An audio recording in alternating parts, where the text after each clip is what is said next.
किताबों में पढ़ा है ये पत्थरों के बारे में कि ये तासीर रखते हैं और अगर जिस्म के साथ हर चीज तासीर रखती है, पत्थर क्या मतलब? तो इसका मतलब है कि ये जो इनकी तासीरें बयान की गई हैं वो ठीक हुई? नहीं, बिल्कुल अच्छा मतलब हो गया।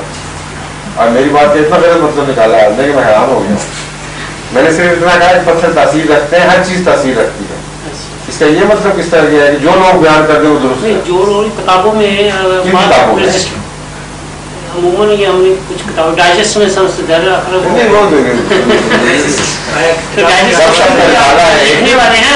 तहकीकी रिसाला हो, कोई साइंटिफिक रिसाला हो, उसमें जो तस्वीरें साइंटिस्ट ने देखी हो, डाली हो, वो दुरुस्त है। लेकिन ये जो अटकल बच्चू वाले ज्योतिषी की बातें बयान करते हैं वो बेमानी बातें हैं सर। ज्योतिषी नहीं, ये अच्छे से खासे राइटर्स हैं जी, बड़े राइटर ज्योतिषी भी होते हैं? शायद होते होंगे। नहीं, तो शायद क्या हैं, बड़े बड़े जबरदस्त ज्योतिषी हैं जमाने के, या राइटर भी हैं। ये किताबें लाखों डॉलर में बिकती हैं, बात तो रिकॉर्ड ब्रेक कर लेती हैं ऐसे आदमियों के, वो तो मिलियनर हो गए हैं किताबों के लिखने के नतीजे में। और है वो ज्योतिषी सिर्फ फर्जी किसे बयान करते हैं।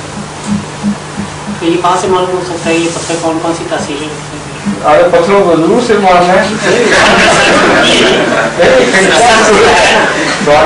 साइंस वाले बताइए, आपको साइंटिफिक रिसर्च चाहिए या गपशप चाहिए?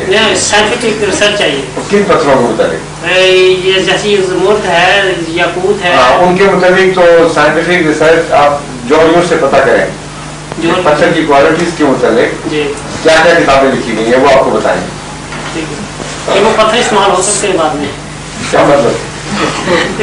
वो लिखते हैं राइटर्स, ये लिखते हैं कि हर पत्थर की चूंकि तासीर होती है, ये मिजाज के ऊपर उसका असर होता है। ये साइंस वाले नहीं लिखेंगे आपको, ऐसी कोई किताब मौजूद नहीं है साइंटिस्ट की, क्योंकि सब गपशप है। समझो आप नहीं चाहते हैं, ये सब फर्जी किस्से हैं। ठीक है।